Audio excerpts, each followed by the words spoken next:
একজন সৈনিক তার দেশের জন্য কতটা না করতে পারে সেটা হয়তো বলে বোঝানো যাবে না। সে তার দেশের জন্য হাসতে হাসতে প্রাণ দিতেও রাজি। শত্রুপক্ষের হাতে ধরা পড়ার পরেও তাদের থেকে অসহ্য যন্ত্রণা, টর্চার তারা দেশের জন্য সহ্য করতে পারে। কত রকমের নির্যাতনের মধ্য দিয়ে তাকে যেতে হয়, তবুও সে তার দেশপ্রেম ভোলে না। আজকের গল্পটি এমনই একজন সৈনিকের উপর, এবং এটি একটি সত্য ঘটনা যা আপনাদেরকেও শিখিয়ে দেবে যে দেশকে ভালোবাসতে কিভাবে হয়। তো চলুন আর দেরি না করে শুরু করা যাক। গল্পের শুরুতে আমরা দেখি এক আহত আমেরিকান সৈনিককে, যাকে কিছু ভিয়েতনামি যোদ্ধা খুব খারাপভাবে টর্চার করছে। তাকে দড়ি দিয়ে বেঁধে কয়েক কিলোমিটার পর্যন্ত টানা হয় এবং তারপর বিষাক্ত পিঁপড়ে চাকের সঙ্গে উল্টো টাঙিয়ে রাখা হয়। পিঁপড়ের কামড়ে তার শরীরের সমস্ত জল শুকিয়ে যায়। ওই ভিয়েতনামি যোদ্ধারা তাকে ভয় দেখায়, হুমকি দেয় এবং তার ওপরে টার্গেট পর্যন্ত প্র্যাকটিস করে। আর যখন তাদের মন ভরে যায় তখন তার হাত পা বেঁধে অন্য কয়েদিদের মধ্যে ফেলে দেয়, যেখানে তাকে পুরো রাত নোংরা আবর্জনার মধ্যেই পড়ে থাকতে হয়।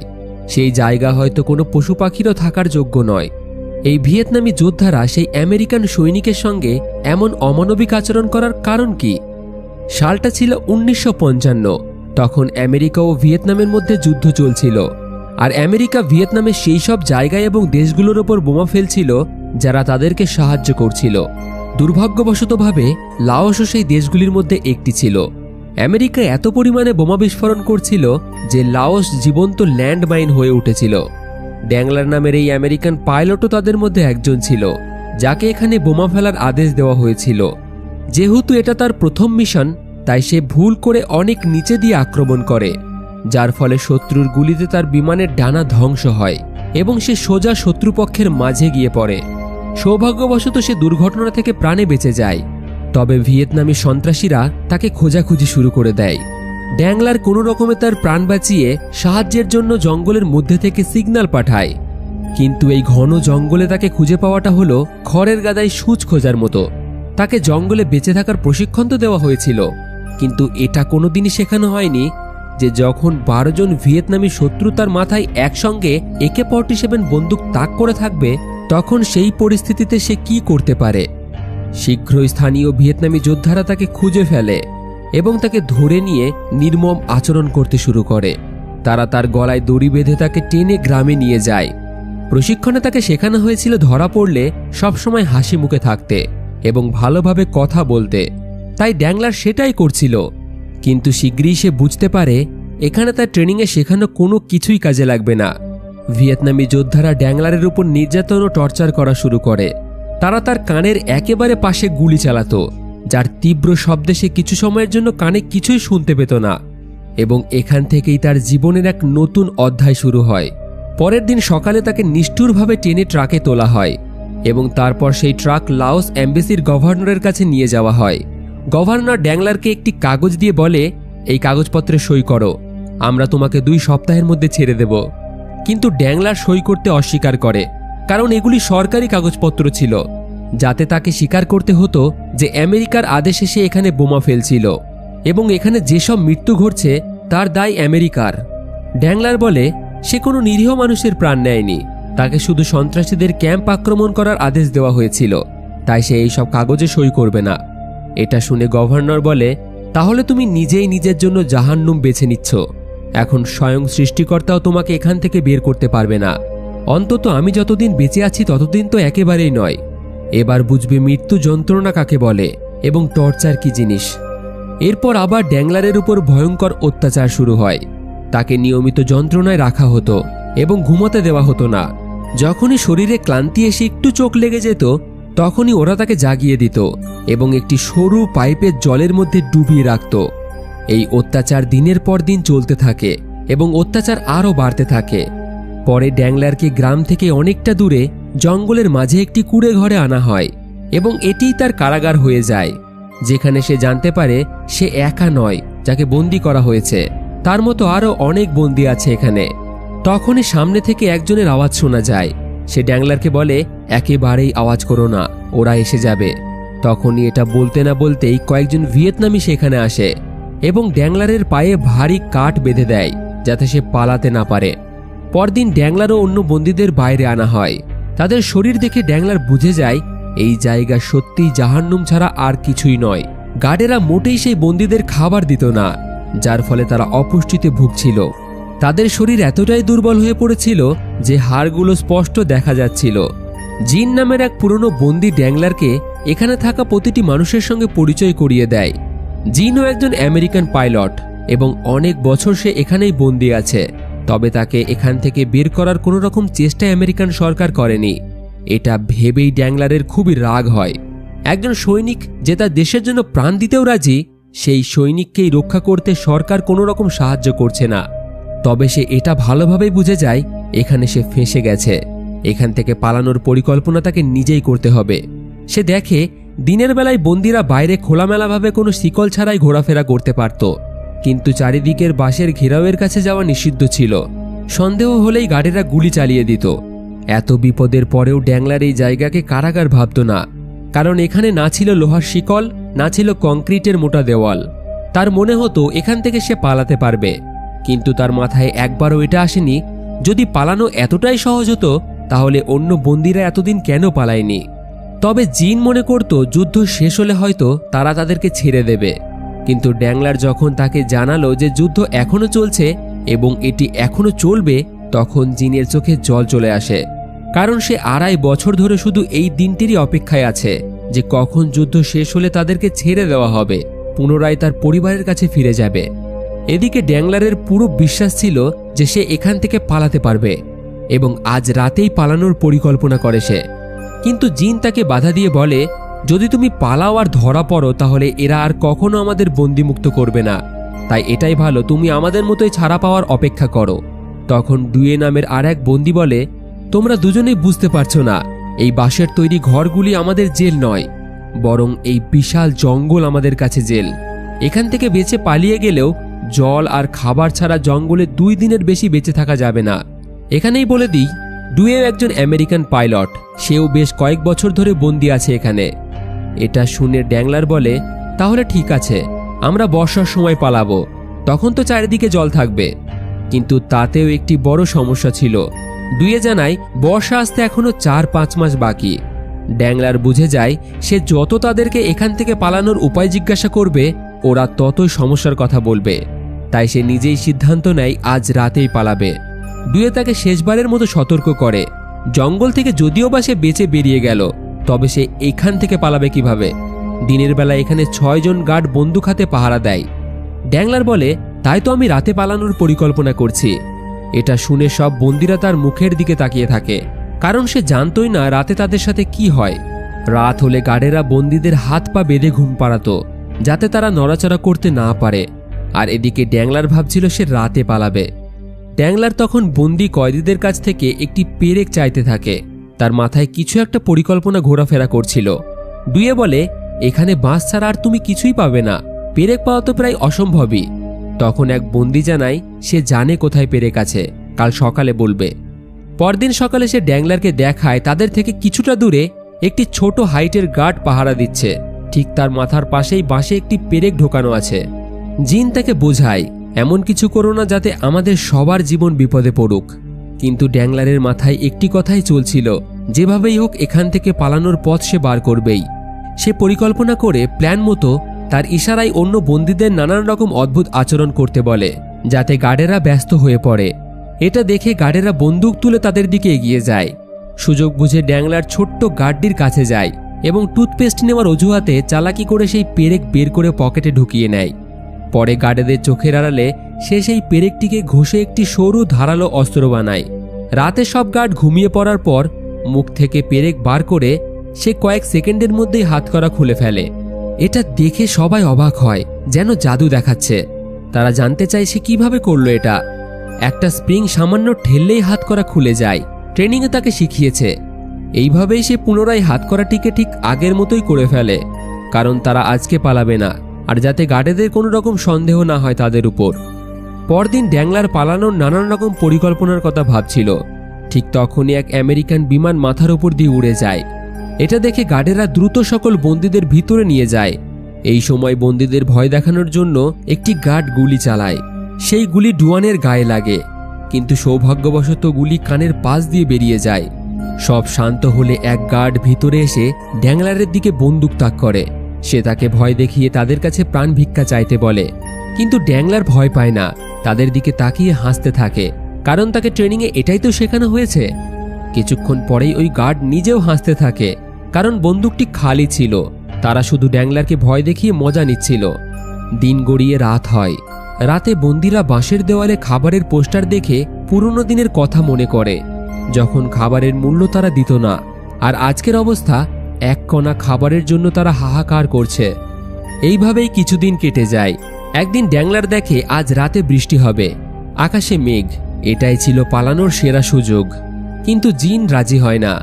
সে বলে, তুমি পরের বৃষ্টি পর্যন্ত অপেক্ষা করতে পারো, হয়তো যুদ্ধ শেষ হয়ে যাবে আর আমাদের ছেড়ে দেওয়া হবে। তবে তুমি যদি পালাতে গিয়ে এদের হাতে ধরা পড়ো, তাহলে এরা আমাদেরকেও মেরে ফেলবে। আর আসলেই যদি যুদ্ধ কিছুদিনের মধ্যেই শেষ হয়ে যেত, তাহলে এই ভিয়েতনামিরা দিনরাত বাঁশ কেটে উঁচু উঁচু ওয়াচ টাওয়ার এবং বাঁশের জেল বানাতো না। ড্যাংলার তাকে বলে সে একা পালাবে না, সবাইকে নিয়ে পালানোর পরিকল্পনায় সে করেছে। কিন্তু জিন একেবারেই যেতে রাজি হয় না। সে তো যথারীতি ড্যাংলারকে হুমকি দেয়, তুমি পালানোর চেষ্টা করলে আমি চিৎকার করে সবাইকে জাগিয়ে দেব। ডুয়ে বুঝতে পারে জিন তাদের সঙ্গে বিশ্বাসঘাতকতা করতে পারে। তাদের হাতে পালানোর একটাই সুযোগ আছে, আর তারা এই সুযোগ হাতছাড়া করতে চায় না। তাই এই পরিকল্পনা আপাতত তাদের বাতিল করতে হয়। পরের দিন কিছু ভিয়েতনামি যোদ্ধা তাদের ক্যাম্পে আসে এবং বন্দীদের তল্লাশি চালায়। তারা কয়েদিদের এই ক্যাম্পে কোনো রকম অসতর্কতা চাইছিল না। এই জন্য একটি গার্ডকে তার বন্দুক নিচে রাখার জন্য খুবই বকাঝকা করে। এরপর থেকেই কিছু সপ্তাহ পর পর গার্ডদেরকে বদলানোর কাজ শুরু হয়ে যায়। প্রতি সপ্তাহে নতুন নতুন গার্ড এই জেলখানা পাহারা দিত।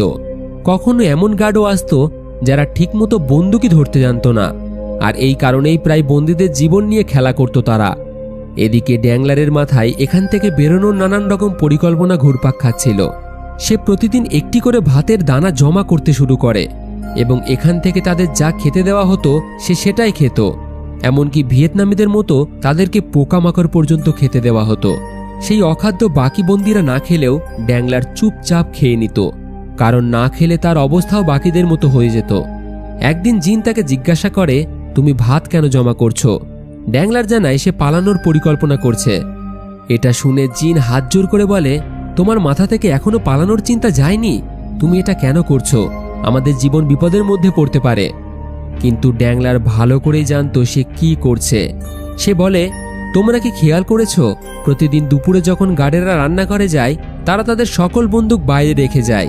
আমি এমন কোনো দিন দেখিনি যেদিন তারা এমন করেনি। তাই আমি একটি পরিকল্পনা করেছি। তারা যখন ভিতরে যাবে তখন আমরা বাইরে গিয়ে বন্দুকগুলি নিয়ে নেব, তারপর এই ক্যাম্প নিজেদের দখলে করব। এরপর আমেরিকান বিমানকে সিগন্যাল দেব যতক্ষণ না তারা আমাদের এখান থেকে উদ্ধার না করে নেয়। এই পরিকল্পনা করেই পরদিন ড্যাংলার একটি আয়না ব্যবহার করে গার্ডদের পজিশন দেখতে শুরু করে এবং এইভাবেই প্রতিদিন সে এটা করতে থাকে, যাতে জানা যায় যে কোন দিক থেকে গার্ড আসতে পারে। একদিন খাটো গার্ডটি তাদের সকলকে খাবার দেয়, তবে খুবই অল্প, কারণ ধীরে ধীরে যুদ্ধের কারণে এখানে খাবারের কমতি শুরু হয়েছে। এই সকল গার্ডদের মধ্যে একমাত্র সেই ছিল যার মুখে হাসি থাকত। বাকিরা তো এমন ছিল যেন যে কোনো মুহূর্তে গুলি করে তাদেরকে মেরে ফেলবে। তো যাই হোক, একদিন যখন তারা গার্ডদের পজিশন নিয়ে পরিকল্পনা করছিল, তখন এক গার্ড তাদেরকে দেখে ফেলে এবং বন্দুক তাক করে জিজ্ঞাসা করে তারা কি করছে।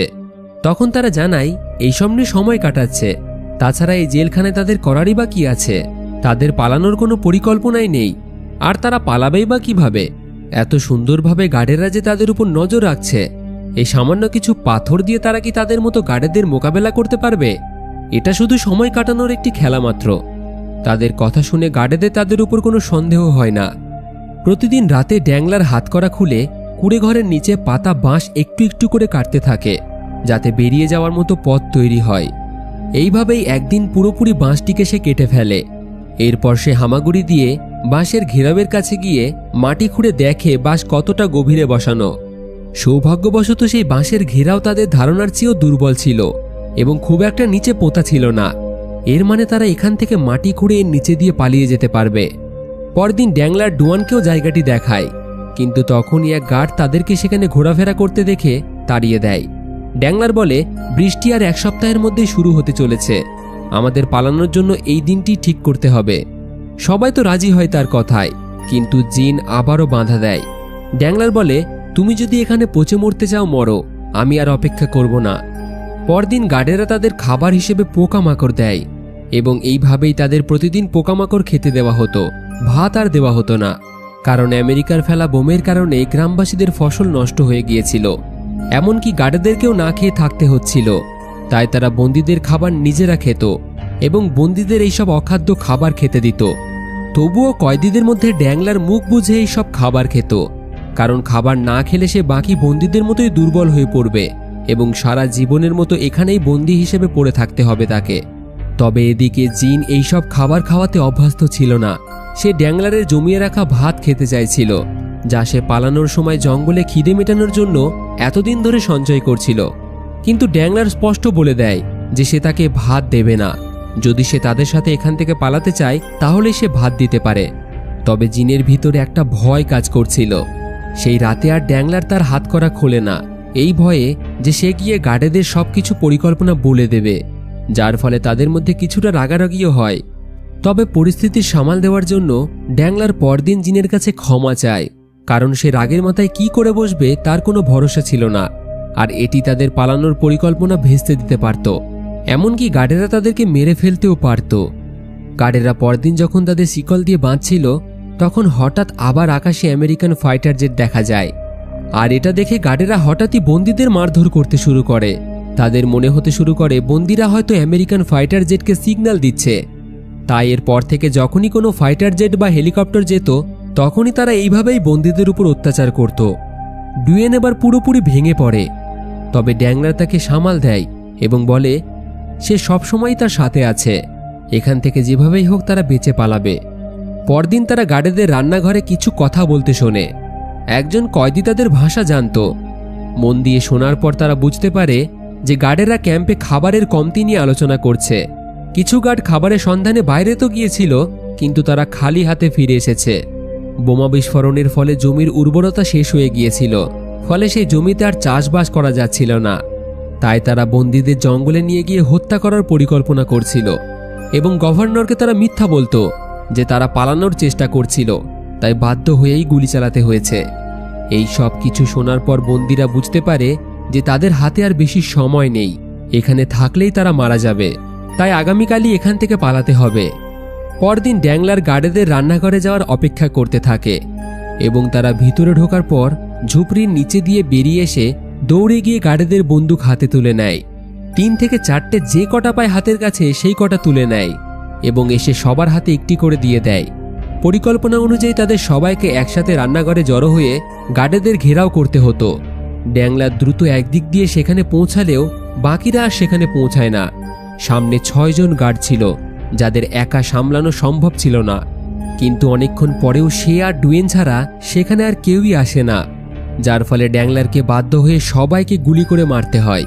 সে চিৎকার করে জিনকে ডাকতে থাকে, কিন্তু শীঘ্রই সে বুঝতে পারে যে জিন তাদেরকে ধোঁকা দিয়ে পালিয়ে গেছে। ড্যাংলার খাটো গার্ডটিকে ছেড়ে দেয়, কারণ এই সকল গার্ডেদের মধ্যে সেই একমাত্র তাদের সাথে হাসি খুশিতে থাকত। এরপর সে আশপাশ থেকে যতটুকু পরিমাণে খাবার পায় হাতে করে তুলে নেয় এবং ডুয়েনকে নিয়েই জঙ্গলের দিকে পালিয়ে যায়। অনেকটা দূরে যাওয়ার পর সে জিনকে দেখতে পায়, যে ড্যাংলারের জীবন ঝুঁকিতে ফেলে একাই পালিয়ে এসেছে। তবে সে এমন ভান করে যে সে কিছুই করেনি। ড্যাংলার তার ওপর প্রচণ্ড রেগে যায়। সে বলে, আমাদের ছেড়ে পালালে কেন? আমরা তো একসাথে পালানোর পরিকল্পনা করেছিলাম এবং এই পরিকল্পনায় আমরা একে অপরের পাশে থাকব, কেউই কাউকে ছেড়ে পালাবো না। তবে ডুয়েন তার কথার কোনো রকম উত্তর না দিয়ে ভূতের মতো দাঁড়িয়ে থাকে। তখন ড্যাংলার তার পায়ে জুতো দেখে জিজ্ঞাসা করে, তুমি জুতো কোথায় পেলে, আর আমাদের জুতো কোথায়? ডুয়েন আবার মিথ্যা বলে যে সেখানে আর জুতো ছিল না, আর হয়তো বাকি বন্দীরা জুতো নিয়ে পালিয়ে গেছে। তার কথাবার্তা ড্যাংলারের অদ্ভুত লাগে। সে বুঝতে পারে হয়তো এতদিন বন্দী থাকার কারণে তার মানসিক অবস্থা খারাপ হয়ে গেছে, আর যদি তাদেরকে বাঁচতে হয় তাহলে এখনই তাদেরকে আলাদা হতে হবে, তা না হলে জিনের কারণেই বাকি বন্দীরা আবারও ধরা পড়তে পারে। তারপর ড্যাংলার জিনকে সেখানেই ছেড়ে ডুয়েনকে নিয়ে এগিয়ে যায়। কিছুটা দূর যেতেই ডুয়েন আকাশের দিকে তাকিয়ে বলে, বৃষ্টি আসছে, আর এটা ভালো খবর, কারণ এখন তাদের কাছে পান করার জল আর খাবার ছিল। কিছুক্ষণের মধ্যেই বৃষ্টি শুরু হয়ে যায়। তারা কিছুটা বৃষ্টির জল খায় এবং ভাতের পুটলি খুলে সেখান থেকে কিছুটা খাবার খেয়ে নেয়। কিন্তু যেখানে তারা বসেছিল সেই জায়গায় মাটি ভিজে এবং পিচ্ছিল ছিল, যার ফলে প্রবল স্রোত তাদেরকে টেনে নিয়ে যায়। অবশিষ্ট তাদের খাবার এই জলের গতিতে নষ্ট হয়ে যায়। এখন তাড়াতাড়ি তাদেরকে খাবার খুঁজতে হতো, তা না হলে এই জঙ্গলে তারা পানীয় জল তো পেত, কিন্তু খাবারের জন্য তারা মারা যেত। অল্প কিছুটা হাঁটার পর তারা একটি নদী দেখতে পায়। এই নদী দিয়েই তারা থাইল্যান্ড পর্যন্ত পৌঁছাতে পারবে, কিন্তু নদীটিকে পার করতে হবে, যার জন্য তারা বাঁশ দিয়ে একটি ভেলা বানায় এবং ধীরে ধীরে নদীতে ভেসে এগোতে থাকে। তবে শিগগিরই তারা বুঝতে পারে নদীটি একটি গভীর জলপ্রপাতের দিকে যাচ্ছে। সেই দ্রুতগতির স্রোত তাদের উপর থেকে নিচে ফেলে দিত, কিন্তু তার আগেই তারা কিনারায় এসে পৌঁছায়। তাদের ভেলাটি আর বাঁচে না এবং তাদের শরীরে আর একটুও শক্তি ছিল না যে আরেকটি তারা ভেলা বানাতে পারত। তখন ড্যাংলারের কিছু একটা অদ্ভুত অনুভূতি হয়। সে জামা খুলে দেখে তার শরীরে জোঁক লেগে আছে। সে একে একে সেগুলোকে ছাড়াতে থাকে। এক সময় তো প্রচণ্ড খিদেতে তার মনে হয় এগুলো খেয়ে ফেলা যায়, কিন্তু সে তার মন পরিবর্তন করে। তাদের শরীর দুর্বল এবং ক্লান্তিতে ভরে গেছে, দুজনেই ভেঙে পড়ছিল। তাই তারা পাতা দিয়ে শরীর ঢেকে ঘুমিয়ে পড়ে। অত্যাধিক ক্লান্তিতে রাতটা সেখানেই কাটিয়ে দেয়। পরদিন সকালে ড্যাংলার একজন মানুষকে দেখে যে সামনের নদীতে মাছ ধরছিল। তাদের মনে হয় হয়তো এর কাছে খাবার পেতে পারে, তাই তারা সেই ব্যক্তির পিছু নেয়। কিন্তু তখন ড্যাংলার ভাবে যদি কোনোভাবে তারা আবার ধরা পড়ে যায়, এই ভয়ে তারা আর ওই ব্যক্তির পিছু করে না। শরীর ছিল খুবই দুর্বল, পেটে ছিল খিদে। তাদের হাতে থাকা বন্দুকটিও কোনো কাজের ছিল না, কারণ যদি তারা কোনো প্রাণী শিকার করতে গুলি চালাতো তবে ওই শব্দে গার্ডেরা আবার তাদেরকে ধরে ফেলত। আর এতক্ষণ হয়তো তাদের খোঁজার জন্য সার্চ অভিযান শুরু হয়ে গেছে। ড্যাংলার তাদের বন্দুকগুলিও জলে ফেলে দেয়, এমনিতেও সেগুলির ওজন অনেকটা ছিল। এরপর তারা খালি হাতে আবারও ওই গভীর জঙ্গলে খাবারের খোঁজে বেরিয়ে পড়ে। তবে দেখা যায় ডুয়েনের অবস্থা আরও খারাপ হয়ে গেছে। শরীরে ব্যথা, যন্ত্রণা আর ক্লান্তি ছাড়া আর কিছুই সে বুঝতে পারছিল না। আরও কিছুটা এগোনোর পর তারা জঙ্গলের মাঝে একটি পরিত্যক্ত ঘর দেখতে পায় এবং সেখানেই আজকের দিনটা কাটানোর সিদ্ধান্ত নেয়। ভিতর থেকে তাদের দুজনের শরীর এমনিতেই ভেঙে পড়েছে। এদিকে ডুয়েন পুরোপুরি হার মেনে নিয়েছে। সে এবার শান্তিতে মরতে চায়। সে ড্যাংলারকে বলে, আমাকে এখানেই আমার হালে ছেড়ে দাও, আমি আর পারছি না। তবে ড্যাংলার হাল ছাড়ে না। সে তাকে সাহস দেয় এবং ভবিষ্যতে সুন্দর জীবনের স্বপ্ন দেখায়। সে এত বছর কষ্ট করে সেখানে বেঁচে আছে, আজ যেভাবেই হোক তারা সেখান থেকে পালিয়ে এসেছে। কোনো রকমে তারা এই জঙ্গল পেরিয়ে এখান থেকে বেঁচে ফিরলেই তাদের জন্য একটি সুন্দর জীবন অপেক্ষা করে আছে। এই সব কথা শোনার পর ডুয়েনের বাঁচার ইচ্ছা আবারও জেগে ওঠে। তাদের মধ্যে কথোপকথন চলাকালীন ঠিক তখনই দুটি হেলিকপ্টার তাদের দিকে আসতে দেখে। ড্যাংলার প্রাণপণে চিৎকার করে সাহায্য চায়, আমাদের বাঁচাও, আমরা নিচে আছি। কিন্তু দুঃখজনকভাবে কেউই আর খেয়াল করে না। এদিকে ঠান্ডায় ডুয়েনের শরীর কাঁপতে শুরু করেছে, এমনকি তার হ্যালুসিনেশন হতে শুরু করেছে। আপন মনে সে বলে, ড্যাংলার তুমি ধীরে ধীরে কথা বলো, না হলে গার্ডেরা আবার চলে আসবে। অথচ ড্যাংলার তো তার সাথে কোনো কথাই বলছে না, সে ভুলভাল বকতে শুরু করেছে। তার শারীরিক অবস্থা খারাপ হতে দেখে ড্যাংলার তাকে শান্ত হয়ে শুয়ে পড়তে বলে এবং আশপাশের পুরো জায়গাটায় আগুন ধরানোর সিদ্ধান্ত নেয়। হয়তো ধোঁয়া দেখে নিশ্চয়ই কোনো আমেরিকান প্লেন তাদেরকে দেখবে। এরপর ড্যাংলার তাই করে, গাছের ছাল ঘষে আগুন জ্বালায় এবং দেখতে দেখতে সেই আগুন এতটাই ছড়ায় যে সত্যিই কিছুক্ষণ পর একটি আমেরিকান হেলিকপ্টার তাদের দিকে আসতে দেখে। ড্যাংলার আবারও সাহায্যের জন্য চিৎকার করে, কিন্তু দুর্ভাগ্যবশত আমেরিকানরা তাকে সন্ত্রাসী ভেবে হেলিকপ্টার থেকে এলোপাথারি গুলি চালাতে থাকে। সৌভাগ্যবশত সে কোনো রকমে সেখান থেকে বেঁচে যায়। পরদিন ডুয়েনের যখন ঘুম ভাঙে, সে দেখে তার শরীর জীবন্ত লাশের মতো হয়ে গেছে। ঠিকঠাকভাবে চলার ক্ষমতায় তার শরীরে ছিল না। সে দেখে ড্যাংলার আশপাশটা আগুনে পুড়িয়ে ফেলেছে। ডুয়েন বলে, আমাদের এখনই এখান থেকে পালাতে হবে, হয়তো এই আগুনের ধোঁয়া সন্ত্রাসীরা দেখে ফেলেছে, তারা হয়তো আবার এখানে এসে পৌঁছাবে। তাই তারা আর সময় নষ্ট না করে এই শরীরে যতটুকু চলার ক্ষমতা আছে সেইভাবেই সামনের দিকে এগোয়। বেশ কয়েক ঘন্টা চলার পর তারা একটি গ্রামের কাছে পৌঁছায়। তারা দেখে একটি ছোট্ট ছেলে বালতিতে ভরে জল নিয়ে যাচ্ছে। খুবই তৃষ্ণায় দুইজন কিছুটা জল চায় তার কাছে, কিন্তু জল দেওয়ার বদলে চিৎকার করে সে গ্রামবাসীদের ডেকে আনে। গ্রামবাসীরা এসে তাদেরকে ঘিরে ধরে এবং হইচই শুরু করে দেয়। দুইজনের শরীরে সেখান থেকে পালানোর কোনো রকম ক্ষমতা ছিল না, তাই তাদের কাছে আত্মসমর্পণ করতে হয়। কিন্তু তবুও গ্রামের একজন ডুয়েনের পায়ে ছুরি মারে। সেই ব্যথায় ডুয়েন চিৎকার করে ওঠে। কিন্তু মুহূর্তেই সেই গ্রামবাসী ডুয়েনের গলায় ছুরি মেরে গলাটিকে ধর থেকে আলাদা করে দেয়। এই দৃশ্য দেখে ড্যাংলার তো প্রায় পাগল হয়ে যায়, চিৎকার করে গ্রামবাসীদের উপর আক্রমণ করতে যায়। গ্রামবাসীরা ভয়ে সেখান থেকে পালিয়ে যায়, কারণ তারা সংখ্যায় কম ছিল। ড্যাংলারও সেখান থেকে পালিয়ে জঙ্গলের মধ্যে লুকিয়ে পড়ে। কিছুক্ষণের মধ্যেই আরও গ্রামবাসীরা সেখানে তাকে খোঁজাখুঁজি শুরু করে দেয়। এইভাবেই রাত হয়ে যায়। রাতের বেলা অদ্ভুত অদ্ভুত ঘটনা ঘটে ড্যাংলারের সাথে। তার কানে সে ডুয়েনের কণ্ঠস্বর ভেসে ওঠে। তার মনে হয় তার বন্ধু তার পাশেই বসে আছে। এখন সেই জঙ্গলে একা হয়ে গেছে। এই জঙ্গলে একা খাবার এবং জল ছাড়া বেঁচে থাকাটা খুবই কঠিন ছিল। বেশ কয়েকদিন সে এইভাবেই কাটিয়ে দেয়। একদিন খাবারের খোঁজে ঘুরতে ঘুরতে ড্যাংলার কিছু ভিয়েতনামি সৈনিককে দেখে। তারা একটি জায়গায় বসে খাবার খাচ্ছিল। কিছুক্ষণ পর তাদের সেখান থেকে চলে যেতেই তাদের ফেলে যাওয়া খাবার খিদের জ্বালায় সে খেতে শুরু করে। এতে তার খিদে কিছুটা তো মেটে, তবে শরীরে ভিটামিনের অভাবে সে অনেকটাই দুর্বল হয়ে পড়ে। এমনকি মাঝে মাঝে নানান রকম কথা এবং ডুয়েনের প্রতিচ্ছবি তার চোখের সামনে ভেসে উঠছিল, আর এগুলি তার শরীর দুর্বল হওয়ার কারণে হচ্ছিল। সারা রাতটা সে এইভাবেই কাটিয়ে দেয়। পরদিন খাবারের খোঁজে ড্যাংলার এক নদীর ধারে আসে, যেখানে সে একটি জলে থাকা সাপ দেখতে পায়। এই সাপের বিষ না থাকায় ড্যাংলার ভয় না পেয়ে তাকে ধরে ফেলে এবং দাঁত দিয়ে কামড়ে সেটিকে কাঁচায় খেতে শুরু করে। খাওয়ার সময় হঠাৎই সে একটি প্লেনের আওয়াজ শুনতে পায়। দ্রুত একটি পাতা হাতে তুলে সেটি নিয়ে প্লেনটিকে ইশারা করতে শুরু করে, এই আশায় হয়তো সে এবার বেঁচে যাবে। সেই প্লেন আকাশে কয়েকবার চক্কর দেয় এবং কিছুক্ষণ পরে তার দিকেই আসতে থাকে। সৌভাগ্যবশত তারা ড্যাংলারকে দেখে ফেলেছে। ড্যাংলার প্রায় আশা ছেড়েই দিয়েছিল যে এখান থেকে সে বেঁচে ফিরতে পারবে। তবে কিছুক্ষণ পর একটি হেলিকপ্টার সেখানে আসে। তারা হেলিকপ্টার থেকে দড়ি ফেলে। ড্যাংলারের আনন্দের সীমা ছিল না। সে তাড়াতাড়ি দড়ি ধরে উপরে উঠতে থাকে, কিন্তু তখনই ভিয়েতনামি সন্ত্রাসীরা তাকে দেখে এলোপাথারি গুলি চালায়। পাল্টা আমেরিকান সৈনিকরা হেলিকপ্টার থেকে জবাব দেয় এবং এতদিনের কঠোর যন্ত্রণা ও বেঁচে থাকার লড়াইয়ের অবশেষে ড্যাংলার জিতে যায়। আমেরিকানরা ড্যাংলারকে নিরাপদে উদ্ধার করে নিয়ে যায়। হেলিকপ্টারে তাকে সৈনিকরা কিছু প্রশ্ন জিজ্ঞাসা করে। আসলে সে কি কোনো আমেরিকান পাইলট, যেমন তার কোড নম্বর, এমনকি সে কোন মিশনে ছিল। সে উত্তর দিতে কিছুটা সময় নেয়, তবে সঠিক উত্তর দেয়, কারণ এতদিন অপুষ্টি এবং না খাওয়ার কারণে তার স্মৃতিশক্তি অনেকটাই দুর্বল হয়ে পড়েছিল। তবে যাই হোক, তারপর তাকে উদ্ধার করে বেসে আনা হয়। কিন্তু বেসে ফেরার সাথে সাথেই সিআইএ অফিসাররা জানায় ড্যাংলার একটি গোপনীয় মিশন থেকে ফিরেছে। যতক্ষণ না সে কিছু প্রশ্নের উত্তর না দেবে ততক্ষণ কেউই তার সাথে দেখা বা কথা বলতে পারবে না। এই বলে তারা ড্যাংলারকে বেস থেকে স্থানীয় হসপিটালে ভর্তি করে। ড্যাংলারের সেখানে চিকিৎসা চলে। ধীরে ধীরে সে অনেকটাই সুস্থ হয়ে যায়।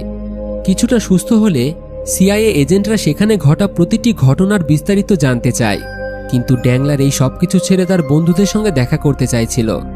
তখনই দেখা যায় তার বন্ধুরা ড্যাংলারের বেঁচে ফেরার খুশিতে একটি বিশাল বড় কেক সেখানে নিয়ে এসেছে। সবাই খুবই খুশি ছিল তাদের বন্ধুকে ফিরে পেয়ে। তবে ড্যাংলার সিআইএ এজেন্টদের প্রশ্নোত্তরে বিরক্ত হয়ে পড়েছিল।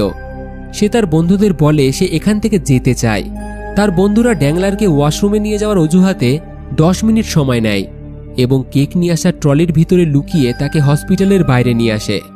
এরপর ড্যাংলারকে হেলিকপ্টারে করে ইউএস নেভি জাহাজে নিয়ে আসা হয়, যেখানে জাহাজের পুরো ক্রু তার জীবিত ফিরে আসার খুশিতে উদযাপন করছিল।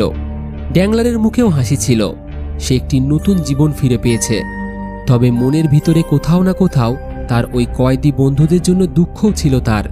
ড্যাংলার তো প্রাণে বেঁচে যায়, কিন্তু দুর্ভাগ্যবশত তার সঙ্গী বন্দিরা আর সেখান থেকে উদ্ধার হয়নি। হয়তো তারা এতদিনে মারা গেছে। তো যাই হোক, সবশেষে জানানো হয় যে ড্যাংলার প্রায় 6 মাস সেই জঙ্গলের জেলে কাটিয়েছিল, যার মধ্যে 23 দিন সে জঙ্গলেই ছিল। সে জেলখানা এবং জঙ্গলে শুধু পোকামাকড় ও সাপ খেয়েই বেঁচে থাকত। ওই জাহান্নুম থেকে বেঁচে ফিরে আসার পর তাকে অ্যাক্টিভ ডিউটি থেকে অবসর দেওয়া হয় এবং সে সিভিলিয়ান টেস্ট পাইলট হিসেবে কাজ করে। তবে এরপরেও জীবনে সে আরও 4টি বিমান দুর্ঘটনার মুখোমুখি হয়, কিন্তু সেগুলিতে সারভাইভ করে নেয় সে। তবে শেষমেশ রোগের কাছে তাকে হার মানতে হয়। 2001 সালে এক ভয়ানক অসুখে তার মৃত্যু হয়। আমেরিকা ও ভিয়েতনামের মধ্যে এই যুদ্ধ প্রায় 9 বছর চলে। এই 9 বছরে আমেরিকা লাওস এবং ভিয়েতনাম দেশে প্রায় 27 লাখ টন বোমা ফেলে, যার মধ্যে 8 লাখ টন বোমা কোনো না কোনো কারণে ফাটেনি। এই কারণেই লাওসকে মানব ইতিহাসের সবচেয়ে বেশি বোমা বিস্ফোরণের দেশ বলা হয়। এখনও সেই দেশে অনেক সক্রিয় ল্যান্ডমাইন পোতা আছে এবং বিশেষজ্ঞদের মতে সেগুলো সরাতে প্রায় 100 বছর সময় লেগে যেতে পারে। তো যাই হোক, এর সাথেই এই আমেরিকান দুর্ধর্ষ পাইলট ড্যাংলারের সত্য কাহিনী এখানেই শেষ হয়। আশা করি ভিডিওটি আপনাদের ভালো লেগেছে। ভিডিওটি ভালো লাগলে একটি লাইক এবং বন্ধুদের সাথে শেয়ার করে দিন। এই রকম অসাধারণ গল্প শোনার জন্য আমাদের চ্যানেলের সাথে জুড়ে থাকুন আর দেখতে থাকুন ফিল্মি গপ্প, the channel of movie lovers.